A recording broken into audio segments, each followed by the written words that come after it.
सर्वांना भेटून घ्या तुम्ही परदेश साहेबांना, तेच बघायच्यात मी हे करते. हॅलो, ते मिलिंद कुलकर्णी उपसचिव नियोजन जोडा. बोला सर. नमस्कार, मी बालाजी पाटील चापूरकर.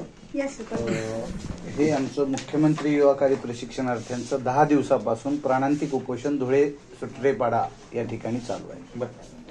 आपला प्रशासनाचा अधिकारी एकही गेला नाही.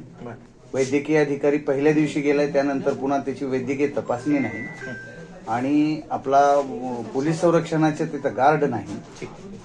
म्हणजे कुठलाच. कुठं बसलेला तुम्ही बीडमध्ये? धुळेमध्ये सुटरेपाडा 20 किलोमीटर अंतरावर.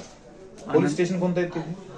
धुळेच. आता ते कुठलं? धुळ्याचं तर ग्रामीण. आता आम्ही लातूरच्या आहोत. तालुका जिल्हा एकच आहे. आता सगळे प्रशिक्षणार्थी. मला पोलीस स्टेशनचं नाव असं कुठलं आहे? पोलीस स्टेशन अभिलाला लावा.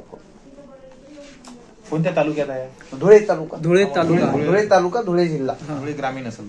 हो, ग्रामीण. सांगतो.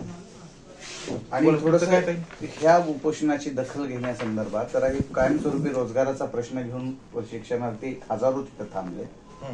आमचे अनेक आंदोलनं झालेत, पण पाठवत त्यांना तुम्हाला व्हिजिट करायला. ठीक आहे, कलेक्टरना जरा व्हिजिट करायला सांगा. जरा थोडं आमच्या समोर सांगितलं तर बरं होईल सर. मी सांगतो, त्याच्याकडे येईल अधिकारी, तुम्ही काळजी करू नका. ठीक आहे, सांगतो. हे राहू दे माझे. हो, हा बोला. हे जरा फोटो घेता येईल का आपल्याला देताना? कशाला गरज नाही, आम्ही दिलंय हे निवेदन तरी.